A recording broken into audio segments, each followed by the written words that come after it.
Thank you, Chair. We're live on YouTube, so I'll hand back over to you. Thank you very much. Good morning and welcome. Good morning and welcome to East Devon District Council's virtual Licensing and Enforcement Committee meeting on the 23rd of February 2022. I'm your chair, Councillor Joe Wibley, and I'd like to also welcome anybody watching the meeting via the live stream. Based on the decision at our council meeting on the 8th of December, where members voted in favour of the continuation of virtual meetings until the 11th of May 2022, I'd like to remind both members and public attending or watching that this council has delegated much of its decision-taking power to our senior officers. This is due to concerns relating to COVID risk. Consequently, this meeting is being held remotely and on a consultative basis only, but we will continue to adhere as closely as possible to the procedural rules detailed in our constitution. The meeting can be viewed live online and will be recorded, and please bear this in mind throughout the meeting.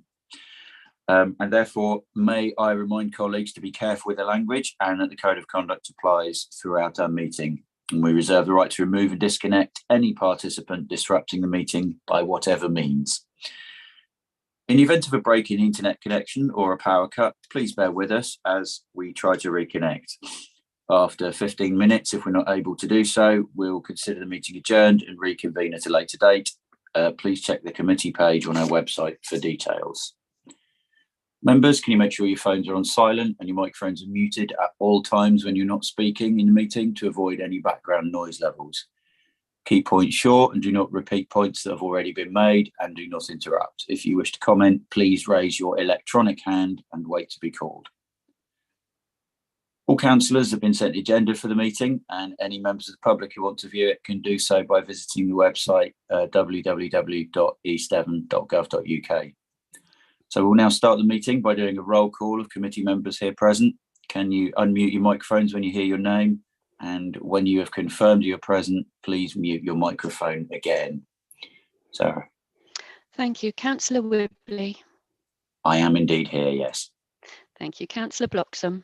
Present, thank you. Thank you. Councillor Chapman. Present, thank you. Thank you. Councillor Chubb. No. Councillor Dent. Present, thank you.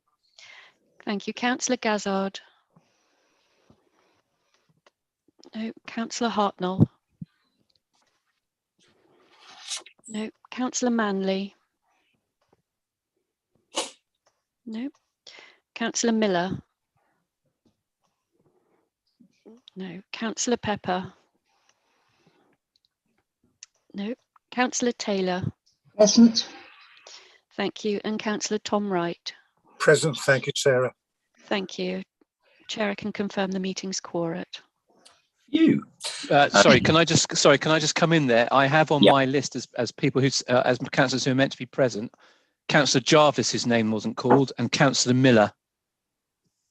Yeah, no, I didn't call Councillor Jarvis or Councillor Pratt or Councillor Woodward because they've already sent apologies. Oh, right, I haven't seen those, sorry. And we do have one or two who haven't sent apologies who are not here either. Yeah, and I think you did call Councillor Miller. I did call Councillor Miller, yes. Okay. Thank you, Chair.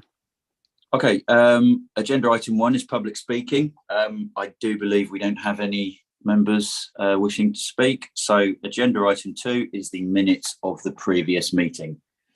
So if anybody has a comment on the set of minutes from 17th of November 2021, could you please make that comment by raising your electronic hands? If I have no hands raised, I'll take this as an indication that you're happy to accept the minutes.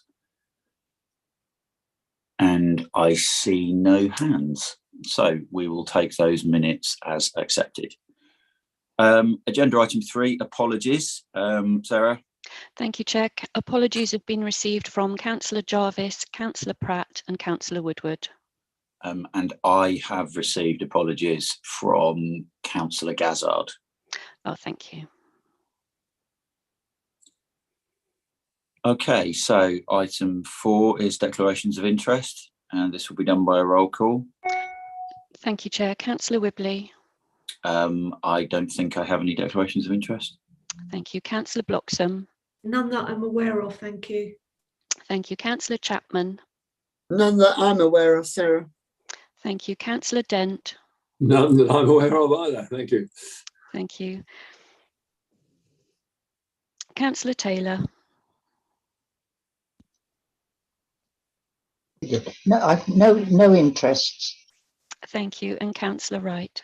No interest, Sarah, thank you. Thank you, Chair. Thank you. Okay, so agenda item 5 is matters of urgency, and there are none. And also similarly, agenda item 6, confidential or exempt items, there are none which are recommended to be dealt with in this way. So we move to agenda item 7, the quarterly licensing committee report, which are pages 7 to 12 in the reports pack, and the update will be presented by the licensing manager, Steve Saunders. Thank you, Steve. Yes, thank you, and good morning, Chair, and good morning to all that were present. Members will have had the opportunity, we've had an extended week for this meeting, so members should have had the opportunity to consider the updates and content of the quarterly report. I'll just firstly mention there was an initiative previously to have 2 members of the police licensing team available last week, had it gone ahead, for a question and answer session. Unfortunately, with the meeting being bumped along, both those officers are on annual leave and give their apologies. But Chair, if you do wish them to attend, they have said they would make arrangements for the next meeting in April, if members wish to still have that question and answer session.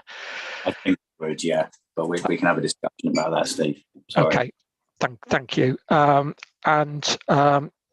In relation to today's report, it is generally pretty much similar content to where we were in November. We still see a helpful increase in the number of taxi and private hire licenses that are coming into the district, which continues to buck the trend under section 3 on taxis.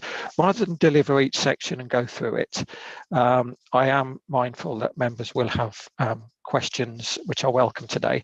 The only point that I would refer to is under point 6, councillor training.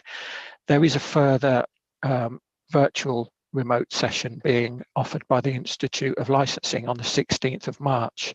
The Institute are looking now towards reverting back to physical meetings and probably will be in the summer.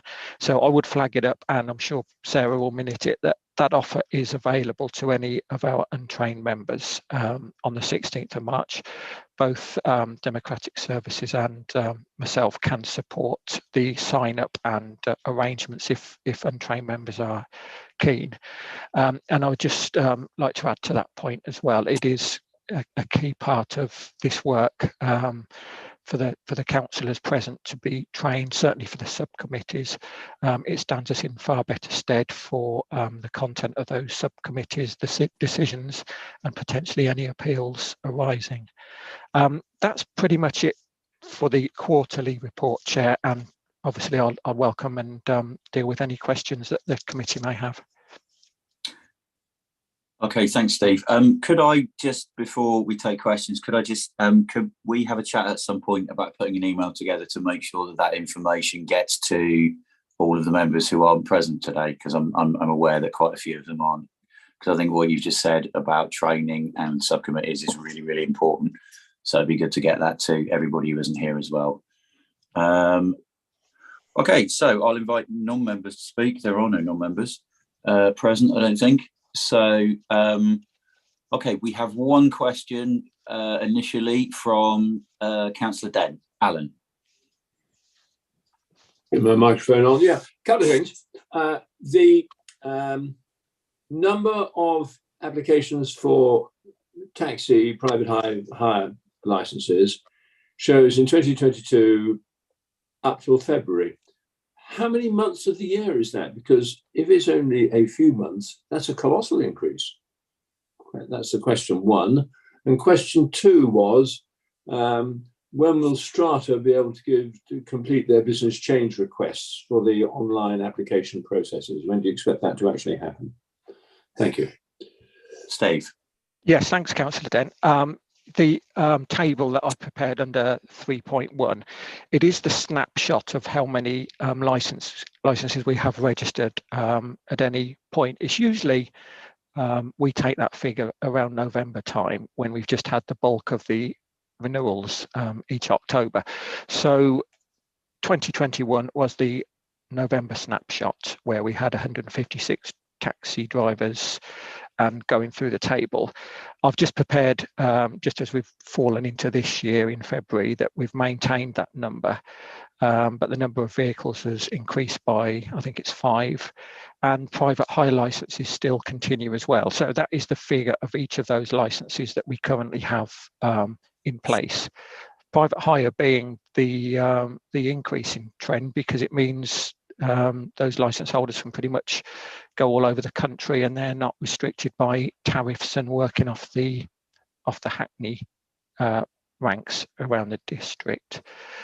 The other aspect, and it is taxi related, and thank you, the work has just literally started between the gap of preparing the report and getting the programming done on the taxi applications. It's really positive news, because Lucy will support me on this, and some of the larger operators have wanted an online process for quite a few years now. And since we've done the preparation and the work to start that, Strata have now commenced the programming work, and I think they're taking on taxi driver applications as the first application process. Positive news. So thank you for that, Councillor Dent. I hope that answers those 2 points. No, thank you very much, Steve. That's very helpful. Thank you. Okay, cheers, Councillor Dent. Councillor Wright. Thank you, Steve, or thank you, Chair. It's to do with the training, and it's probably a bit late for going into 2022. You know, the new season starts, and in May, councillors will be reappointed to committees. It has been an issue with this committee, with a number of councillors have not been able to fulfil the training. And I'm just wondering, and perhaps our legal advisor can advise us here, would it be in order for the chairman of the committee and or the chief executive or the head of licensing to actually ask the group leaders and those who appoint members to the various committees to ensure that only those who are willing and able to undertake the necessary training are appointed to those committees? There's been a very great reluctance on some committee members to actually fully carry out the duties expected of a member of this committee, and so the results have fallen on a few of us in out of balance. It's no problem to me, and I don't think to Alan, because we are retired and are able to fit in, but it seems that we do need councillors appointed to committees willing to understand and take on the responsibilities that those committees require. Thank you. Thanks for that, Tom. I mean, it's something we've discussed a great deal about how to get more people involved in, because I think training is a bare minimum, and also to get them more involved in subcommittees. And we've kind of adopted a sort of a softly approach up to now. But actually, the point you make is really valid. Giles, is that something that we can consider? Absolutely, that's in your power, Chair, to write to the leader and to the group, the political group heads, and I would suggest that comes from yourself and underwritten by the chairman, by the head of the service, licensing service, and potentially even the head of the strategic lead for licensing as well, because the more people we have trained, the more sort of viewpoints we have, and feeding into subcommittees, we get much better decisions made. If we have the same 4 councillors, the decisions look rather the same. And I think also it's important that people have an opportunity and have a go. And then fundamentally, it comes down to councillor commitment to this committee. So yeah, I would concur with a letter to to the leader and the heads of the political group from you and from Mr. Saunders. Okay, that's really useful. Excellent. Yeah, no, that's great, and I will go forward with that, I think. Thanks for that, Tom. Really useful. Councillor Dent, is that another hand? Yeah, it is. Yeah, it is. Actually, I'm not quite sure I agree with Giles' comment there about the same 4 councillors giving the same answers. We treat every case on its merits at the time, don't we? And the value of having 4 councillors who are fairly, who are trained and fairly consistently turn up to these meetings means you get a consistent response. I think it's the other way around. I think it's a positive. Sorry, Giles. Sorry to disagree. That's that one. Well, if I could come back, it wasn't a critical. It wasn't anything critical about those people who commit themselves to the committee. It's just that actually having been the legal advisor for the licensing committee for since its inception back in 2005. I think of the group of councillors we have at the moment, this is the smallest number of diverse number of councillors we have sitting on subcommittees that we've had in its entire existence, and it's a shame. And I think it's actually quite interesting work, and actually it is a way in which councillors can have a real input into shaping a certain cultural part of the district, and it's a shame that they don't have their opportunity and have their go. Shall we just leave it like that, Councillor Dent? I wouldn't want to. I wouldn't want to fall out with you. Right, so don't do that. The other question, actually, the question I really wanted to ask was about training, which has been emphasised as training for members who haven't had any. What about refresher training for those that have had training? Because I always feel that I can learn more all the time. What do you think about that, Steve? I mean, would it be available to us? Are we able to go on the on the training that's offered in March? I think you said, Steve. Yeah. I think that's really valid, and something that developed within the last couple of weeks is that an LGA session that was provided as a webinar outlined that the LGA are looking to run their own licensing training as well. I think, Chair, with the point that you raised about the May and possible changes in selection of committees, it would be helpful to have an update, certainly when we reconvene in April, and we may know then whether the LGA are also going to run a session. Refresher training is just as important, especially with things such as the Gambling Act changing. So I think perhaps I'm quite happy to take a resolution or a task from this that we look at potentially a refresher training during the summer, by which time we should have had some key updates nationally on legislation. Chair, can I come in there? Yeah, go for it. If you really are interested in refresher training, if you look up Cornerstone Chambers, which is one of the leading licensing barrister chambers in London, on one of the tabs there, I think it has something like training and it gives a whole list of all the various areas, and one of their areas is licensing, and there are a number of really good little sort of 20-minute 30-minute long podcasts with a barrister talking about taxi licensing, gambling training, premises license, alcohol licensing. Really useful, really helpful, and actually not particularly legalistic, but I mean, obviously we work in a regulatory legal framework, so it will point you in the right direction, but really, really helpful. And I think also there are accompanying sort of accompanying notes that you can actually download. So I would say Cornerstone Chambers, but also just put in if you're really interested, put in a Google search barrister chambers licensing training, and I'm sure a number of links will come up. There are lots of really interesting articles available online as well. So it is out there. It doesn't necessarily have to be formalized by Steve. You are very welcome to go and find it. as long as it's by a recognised, a recognised barrister or a solicitor. I wouldn't go into the sort of private sector, but I mean, fundamentally, look at solicitors or barristers offering that sort of training. No, and that's you will find some quite good links. Sorry, Chair. Chair, if we got solicitors offering something for free, that is a rarity in itself, and I'd encourage us all to take advantage.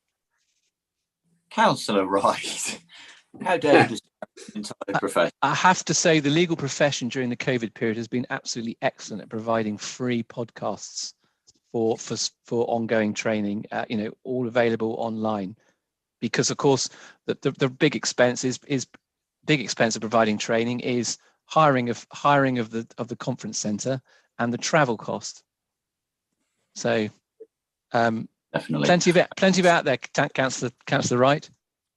I think and I think it makes their life easier as well, because if we all know what we're doing and they know what they're doing, it makes everything go a little bit more smoothly for everybody. I will search that up and I will circulate that to everybody, and I will have it one more thing, Joe. What would be helpful, of course, if people do that, when they complete it, can they just send an email to Steve Saunders to say that they've done that? Yeah, no, definitely. So that we know what people are up to. That would be really helpful. But I think, that's a good move forward for the committee. Yeah, it's there as people want it, and they should want it if they're on the committee. So yeah, absolutely. Okay, moving on. Councillor Chapman, ma'am. Right. Could I ask Steve on the taxi licensing? And he said there's quite a few coming through. Private hire as well. We did have a problem, I seem to remember, with private hire. That some of the drivers from outside the district were applying to East Devon, and therefore trying to do background checks on some of these guys was a bit problematical. Are the ones that are coming through at the moment from the district, or has this outside the area started up again to get the private license so they can go all over the country where they might have been kicked out somewhere before, basically? I don't know if Steve can answer that one for me, out of curiosity. Yes, definitely. And yeah, good morning, Councillor Chapman. It's a really valid question, because you recall probably 2 to 3 years ago, we were discussing about joint issues with Exeter, with applicants coming from Exeter or further afield, and looking at our licenses for that very reason. We did adopt a basic knowledge and geography check, which has worked well, and we're actually going to take an individual through a geography test next week, just to ensure that he knows everything about the area. He is a local individual, but it just hones the fact that people are applying to come and work in certain areas. And we're continuing with that theme to make sure that we don't spend the time and money on licensing people and then they go to another part of the country. The applicants we're getting are, yes, predominantly, if not all, based in the district, literally just across the border. But private hire also, they must have an operator's base or an address in this district. That's a legal requirement, and we always work to that. So yeah, our procedures have really tightened in the last couple of years, and I feel quite confident we continue in that route. Thank you. Oh, excellent. Thanks, Dave. Cheers, Steve, and cheers, Councillor Chapman. Councillor Bloxham. Thank you, Chair. Just to say, can we note a note of thanks to Steve for a very comprehensive and informative report, and to his team members for all the work that they're continuing to do regarding all the various applications. It would be good if we could note that in the minutes, please. I would definitely second that. Definitely. Thank you. Yeah. Thanks very much. Because it's all very unpredictable at the moment, and there's lots going on. So of course, Steve, and to your team, we continue to bow down at your feet and thank you greatly. Okay, do we have any more hands? We do not. Okay, so I mean, the recommendation is that the report be noted. Giles, is that just something that we can just do? Do we need to vote on that at all? I think is what I'm asking. Well, it is just to be noted. I suspect there's no opposition to anything that's been said. I think it can be just minuted that the council accepted the report. Okay, if anybody has anything contrary to that, could you please put your hand up? Nobody has, so I think we will say that that report has been noted. Okay, so we move on to agenda item 8, the report on the NR3 database, which is pages 13 to 16 in the reports pack. And again, Steve Saunders. Thank you, Chair. And just following it on to the last point from Councillor Boxham, thank you for that that note as well. It is appreciated by the team for the fact that the last 12 to 18 months have been very challenging, and the support that we do receive from yourselves is greatly appreciated. So part of that link with that comment relates to the recommendation today that the committee considers approving and implementation of the private hire and taxi revocation register. It's known as NR3, with a recommendation that this council adopts and signs on in April.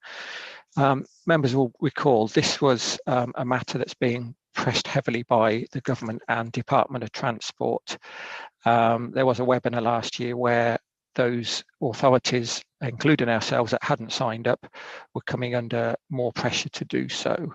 That is now being mandated under a private members bill that is going through, although the timescales we've set in place should now be ahead of that, and we shouldn't be an authority that has to do it because it's become legislation. The work that has gone over the previous period and will just continue over the next month or so is outlined in section 2 to 4 really, and it does involve a lot of data protection work with our data protection officer, changing forms, websites and applications.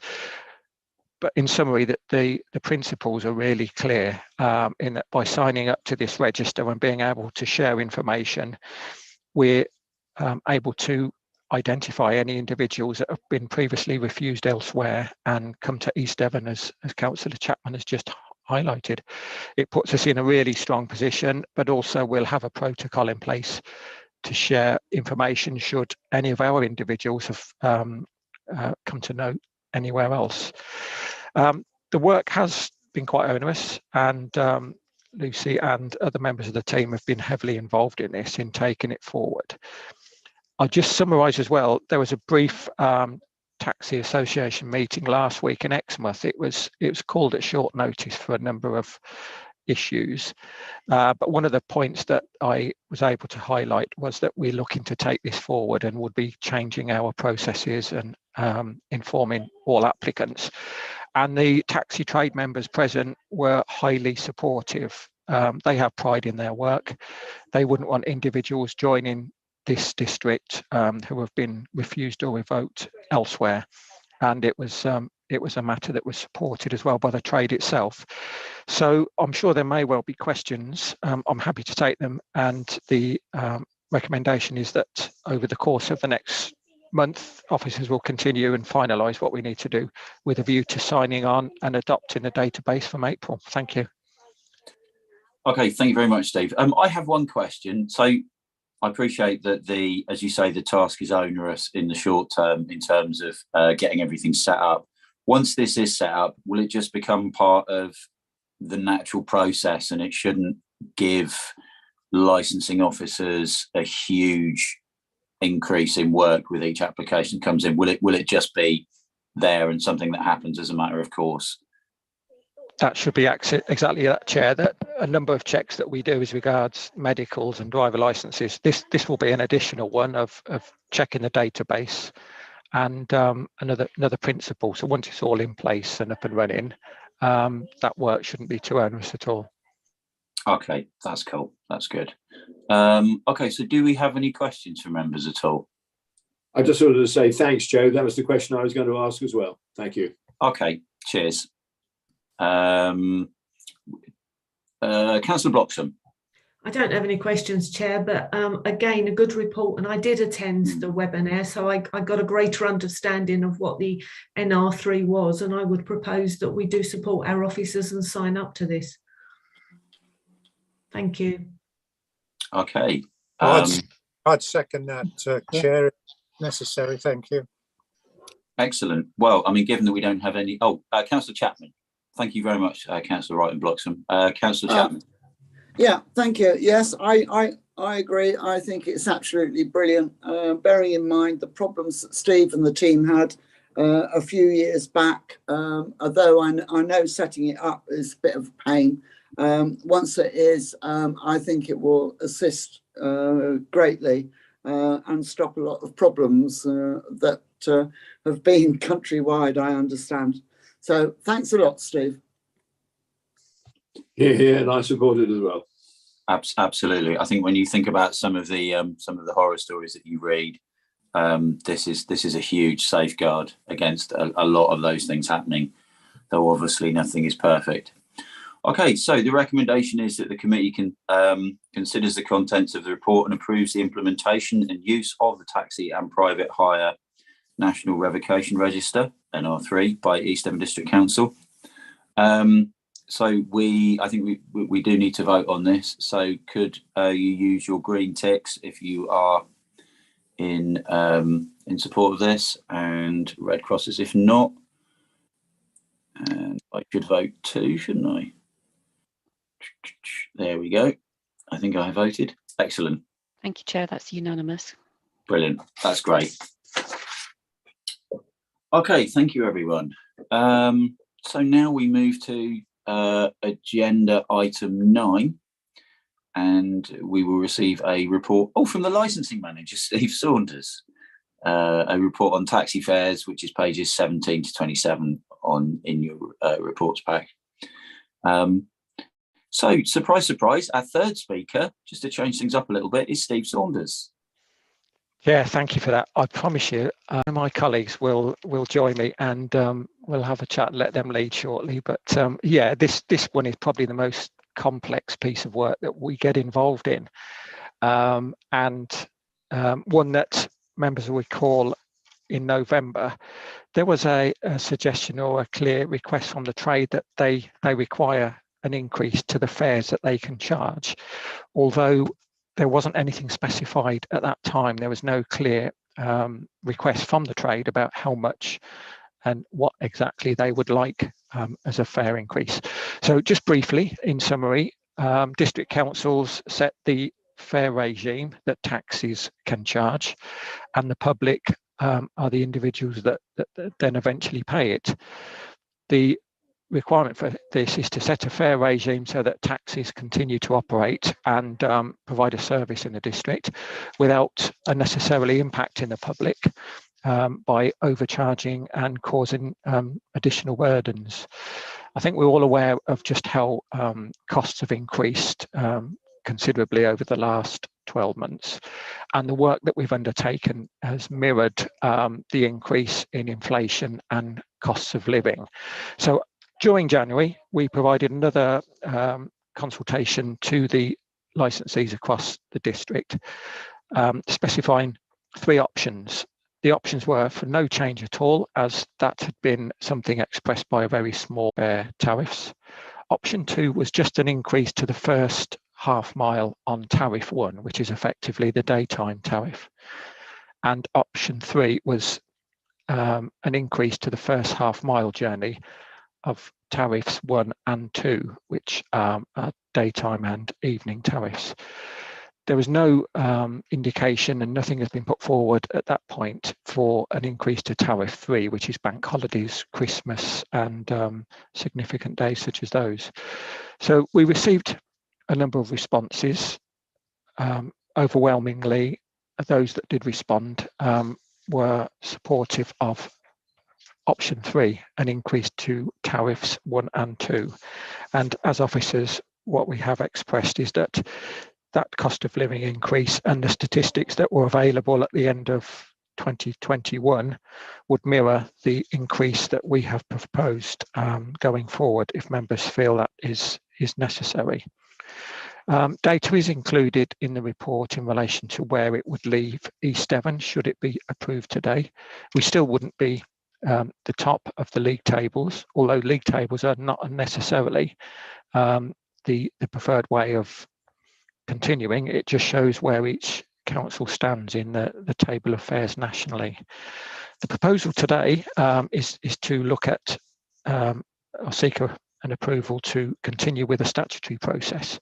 And if members today recommend that we continue to do that, the next stage will be newspaper notices to fully inform the public once again and the trade that we have taken this a step closer.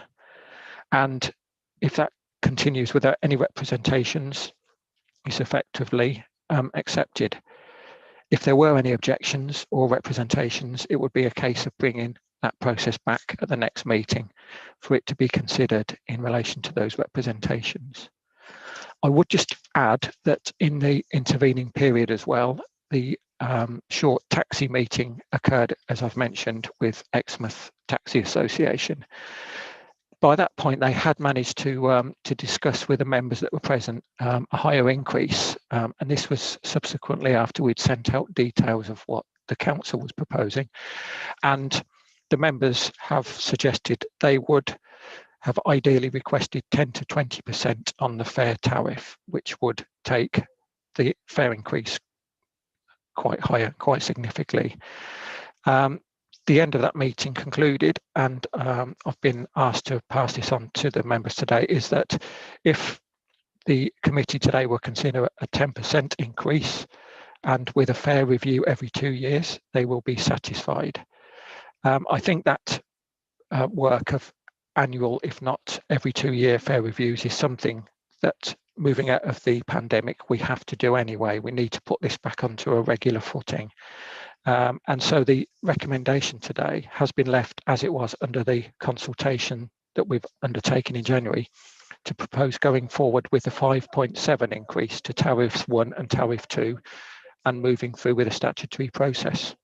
Thank you.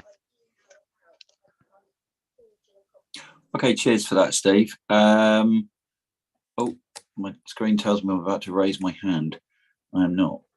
Okay, so moving to the floor, the virtual floor, Councillor Wright. Thank you, Chair. A couple of questions. I've got to say that other than coming late back from a international rugby match one night during the last World Cup, I've never used a taxi in East Devon.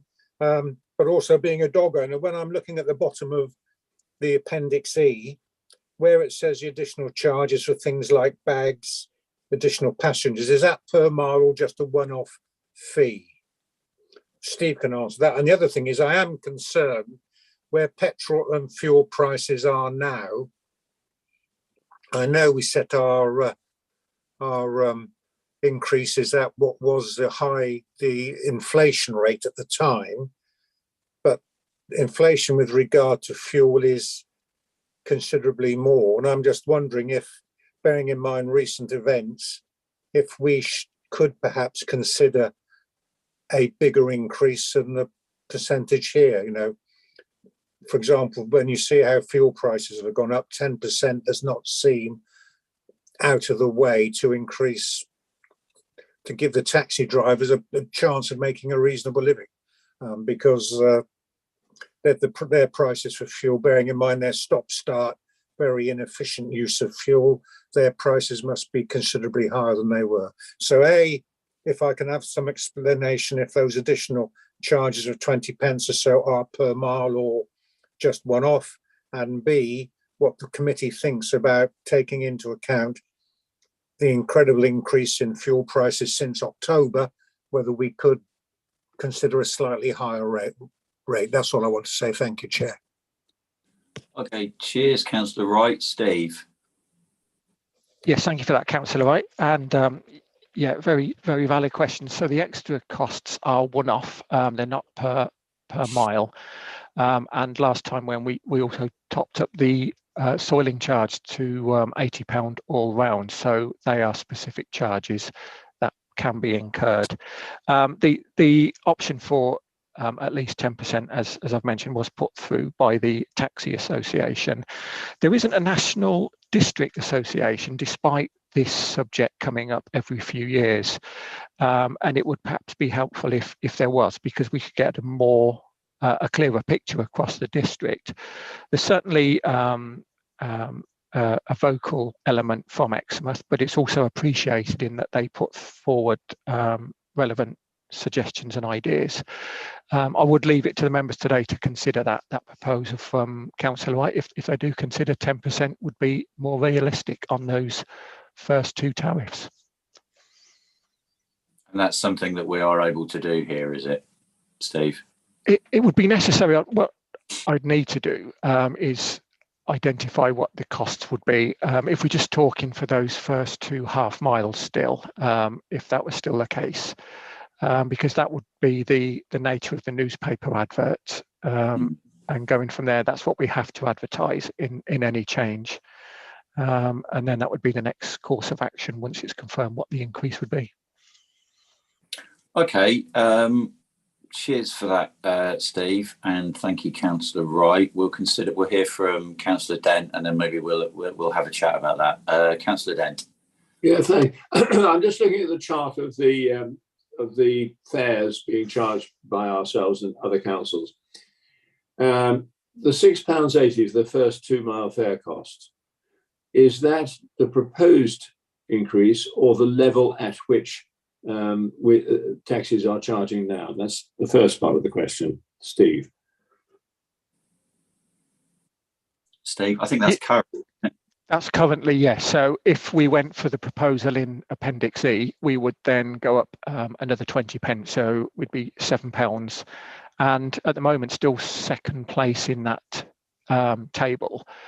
Obviously, where any of the other districts, such as North Devon, who must be due, and South Hams are due, they could overtake us as well. So it's fairly transient at any time. But we would then go up to £7 on Appendix D. Yeah, and we appear at the top of that table because a lot of people, or close to the top, because a lot of people haven't done a review for 4 or 5 years. In one case, 12 years. Yes, that's right. Mid Devon haven't for some years set theirs. I can't answer the question of why that is. But you can see there's a band of sort of between ourselves and Plymouth that are pretty much mirrored our costs over the last couple of years. So if we discussed and thought about going up 10%, that would take the £6.80 up to about £7.50 on our calculation. Is that about right? I'd have to do the calculations on that first tariff. It is the first half mile, so it would be that would be entered into the meter. Yeah. But it is then that fare that the public would be paying if they were just picked up, for example, Exmouth rank and taken 1.5 miles. We think most of the work Exmouth licensees do is generally around the town. So it's generally shorter distances. The issue being that they can still charge a lower rate. Something else within the report that I would just refer to as well is that the Exmouth trade, and certainly as officers as well, if the approval is given today, we would expect the district and all vehicles to have their meters recalibrated. We just couldn't go to having 2 to 3 different tariffs running around the district, and it could cause safety problems for drivers who are charging lower unbeknowingly. Got it. Okay. Cheers for that, Steve, and cheers for your questions, Councillor Dent. So we have no more questions initially. How do we feel as a committee about the increase as it stands? I mean, Tom has expressed a view, certainly. Does anybody else have any other views on that at all? I would support Tom's view. I mean, the cost of fuel will never come down again by the looks of it, and it has gone up hugely. What this might do, and it might help, in the long term, be encourage taxi drivers to go electric, which, whilst it's more expensive to buy the vehicle in the first place, is a lot cheaper to run in the longer term. But I think I would support Tom's view that it should be a 10% increase, not 5.7. Thank you. Okay, Councillor Chapman. Yes, thank you. Well, looking at the state of the world and everything that's going on, I think I would have to agree with the 10%. Otherwise, I think that, we are in danger of fuel shortage. What happens in Ukraine? There's so many variables, and we don't want to keep coming back and messing up everyone's meters. So we have to make a decision. And if this is the decision for the next 2 years, then I think that would be fine. Yep. Okay. Councillor Bloxham. I think Councillor Chapman just actually answered my question, but I was going to just double check on, is the review looking to be every 2 years or annually? Because if it was 2 years, I think the 10% then would be reasonable, because we wouldn't want to expect them to recalibrate every year. But if it's every year, then perhaps 10% is a bit high. But if Councillor Chapman's right, if perhaps Steve could just confirm for me that it is every 2 years. The latest update we've had, certainly from the trade, they were talking about every 2 years, because there is a cost then of having the meter recalibrated. I think if we went every year, it gives a clearer picture to consider review. But I take your point as well. There's nothing to set in our policy, which we are reviewing and hoping to bring back to this committee shortly, the confirmation of that. If it was every 2 years, this is quite a jump up, and that was an expression from Exmouth that it would give them some leeway until that next review in 2 years' time. Thank you, Steve. Thanks for that. Then yes, if we could go the 2 years, then I think the 10% is acceptable. Okay. I'm happy to be led by the committee on this. I think it does appear that there is a so actually, yeah, Giles, in terms of how we vote for this now, is it just the recommendation as it stands, but with that figure given to Steve and get to work out the final figure and then to advertise it at that new rate? Yes, I think it is. I think that's right, Chair. Because this is basically will go out as a form of consultation, won't it? So this will the figures will appear in the newspaper. So the trade will have an opportunity to comment on it, and also the public will have an opportunity to comment on it, and then the licensing manager can gather all that information together, all those representations, consultation returns, and then you can consider whether the 10% is acceptable to both parties across the district, and you'll have some idea then of actually what the final figure will be, and then that is the figure obviously you'll put to council to accept. Okay, thanks for that. So we're happy to go ahead and vote on that. Bearing in mind we don't actually have the exact figure that we're voting on. Councillor Wright. Yeah, I've just done the simple arithmetic. So the first half hour, if you had 10%, would be £3.85, and the tariff 2 would be £4.40, as opposed to £4.25. So it would be £3.85 for tariff 1 for the first half mile, and £4.40 for tariff 2. Yeah, that looks about right. That looks about right. Not that I'm doubting your maths, Councillor. No, okay. But yeah, that looks. Well, reading the papers today, I did get my GCSE maths or GC in my days. Well, yeah, I did as well, but having to try and teach some children how to do it, it's whoosh. No, that's yeah, okay. So are we happy to, if we so the recommendations are, let's move to those.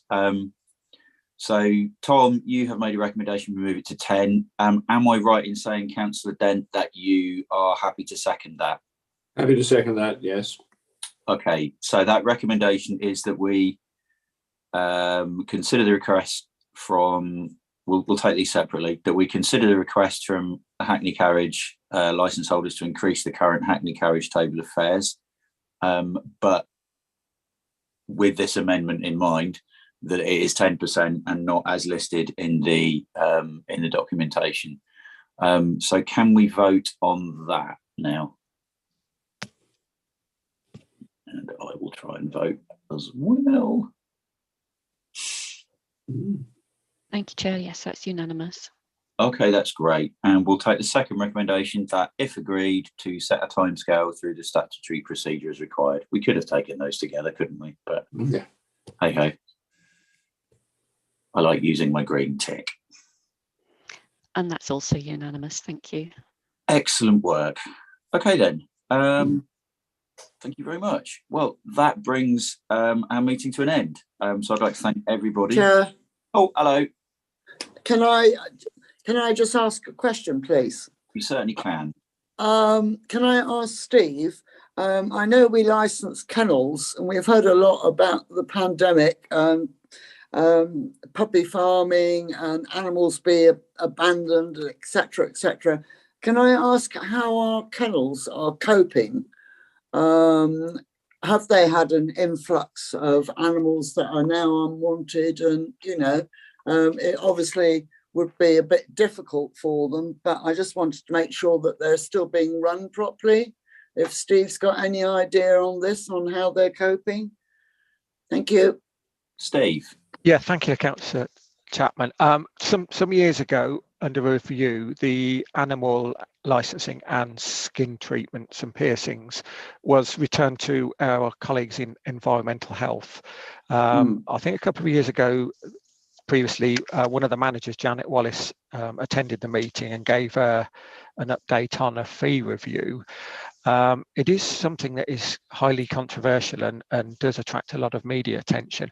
I'm just wondering, Chair, whether you would seek an update from one of the managers, perhaps in environmental health, whether it's at April or later in the year, just for a quick update in relation to animal licensing, as it isn't something that myself and my colleagues in licensing would provide you with. Okay, I mean, it's certainly something of interest, and if Councillor Chapman's requested that, so long, you know, if you're able to do that, that would be. Yeah, it'd be interesting to know what is happening.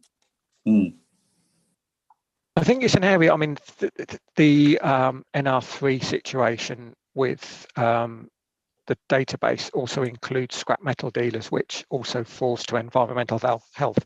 So, I mean, if members will allow, I'm quite happy to report back to Andrew Ennis just to ask whether we consider, even if it's a written update on how things are progressing on the areas of licensing that environmental health manage, and potentially have something back for you in April.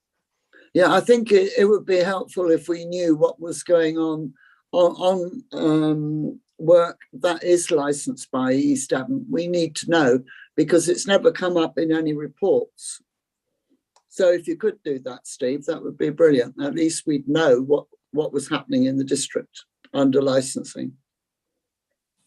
Yes, certainly. I mean, Chair, if you leave that one with me, and if it's passed as a task, I'll ask Andrew if he can consider an update for the next meeting. That's great. That's great.